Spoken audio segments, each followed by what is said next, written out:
Hey guys, so today I'm going to be filming a dark vampy fall inspired look. Kind of reminds me of Khloe Kardashian actually, but I think that's mainly because of the hair.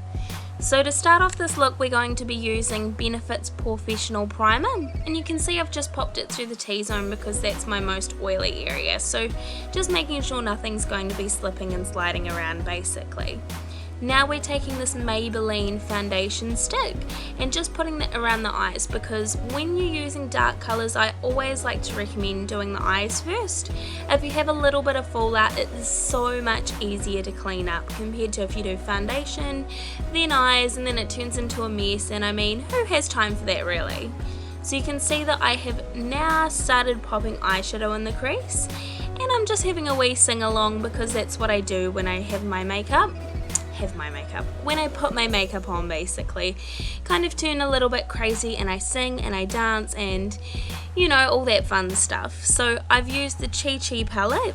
Chi Chi is such an amazing brand for eyeshadows. They're super cheap but they're really pigmented. So you can see I've just used this medium brown, put it through the crease, and now we're going to be putting on this kind of soft bronze tone all over the moving eyelid. So we're just packing that on really heavily, so it's quite intense in colour. Both of these two colours are quite natural though, because we don't want the top of the eye to be the focus other than the winged eyeliner, which is why we're taking this MAC eyeshadow in the shade Cranberry. I'm just going to be using this pencil brush and just smoking out the lash line. You can see me doing that now, packing on that colour. We want it to be quite intense, but we will be blending out those edges and adding a little bit of a darker brown, just tightlining it against the lower lash line.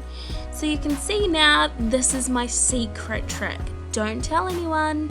Using sellotape to get that perfect winged eyeliner is really simple, especially for those lazy days. I mean, I feel completely comfortable using gel and liquid eyeliner without using tape, but you know, when you can't be bothered putting in all that time and effort, this honestly saves so much time. So you can see what I did is just popped it on my hand, getting rid of the complete stickiness. We only want it to be a little bit sticky so it doesn't take all the makeup off. Put it from underneath the lower lash line going up to the edge corner of the brow, as you can see what we have done on both sides, and then you can work with the eyeliner. So using an angled brush you can put that shape on. Personally, I like it to be quite long when I wear eyeliner. I used to wear eyeliner all the time. My eyes were constantly black, but now I don't wear it as much, so when I do gel eyeliner, especially wings, I like it to be dramatic and bold. Now this is where we're going to be tightlining those lower lashes. As I said before, we're going to use a dark brown from the same palette, just smoking out that lash line a little bit. We don't want it to be bright underneath and then really dark on top because of the eyeliner. We want it to kind of flow all around the eyes. So you'll be able to see in a moment, because we've used that brown, it just ties the eyes together. I feel as if I should enter a dance competition. Maybe I would win, but I feel like I would completely fail, but it would be really funny. So you can see we're just popping on some mascara at the moment. I am using a MAC mascara. I honestly cannot remember the name. It's either Extra Dimension or an Extreme Dimension. I am utterly hopeless with names. You guys would know that by now if you follow me regularly, so I will leave it in the down bar below.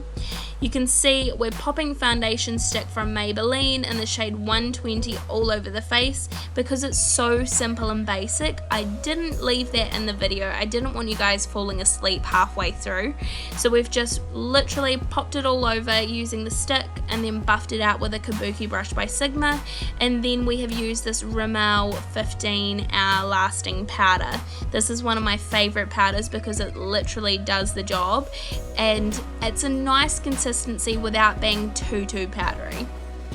Next we're going to be doing the bronzing, because as you can see I'm so ghostly pale. It's literally vampire skin on a day-to-day basis for me. I could give Edward Cullen a run for his money because I am so pale.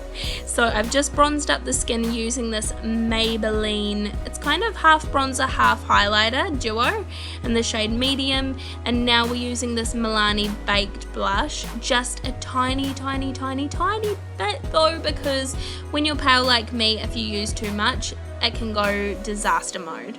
So always start with less and then add more. Talk about repping those cool as dance moves and facial expressions, oh my god. Obviously I'm a little bit of a nerd at heart, but who cares. So you can see now we've done the cheeks, we are going to put some highlight on.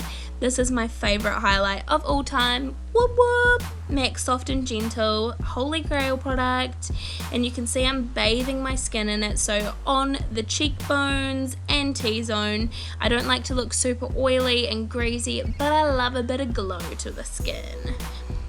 Obviously we need to fix these eyebrows of mine up. They are looking super grey and pale, so you can see I'm just using a dark brown shade out of the MUA brow palette, filling them in just a little bit as well, but more to give them colour than anything because they were looking nasty.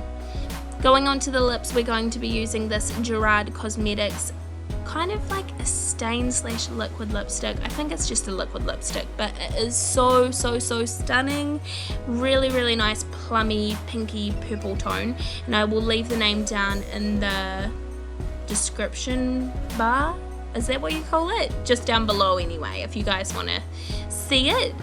Using these XO lashes, they are the ones called Gold Digger, and I am just blowing on the glue. I would like to recommend leaving it for about 30 seconds before you put it on the lashes, so it goes a little bit more sticky and tacky. And tweezers are life when putting on lashes. Honestly, it helps so much. Excuse how you can mainly see my hair at the moment. I'm just getting up in my face next to a mirror apparently. So I like to put it on top of the lashes, push them back, and then with the tweezers I push my natural lash and the false lash together. I am loving this look so far. Oh yeah, Khloe Kardashian. I think there's more the hair, as I said, but you know, a girl can dream, right? So you can see I'm just going over the lash band that we put the lashes on with, and just making it nice and black, because even though this lash glue is clear, most of them are, we want to make sure it's deep jet black so you can't see anything. So just smoking out that line again. And this is the finished makeup look. I hope you guys enjoyed this video. I am so in love with this lip color and the cranberry look. Have a great rest of your day, and I'll see you next time.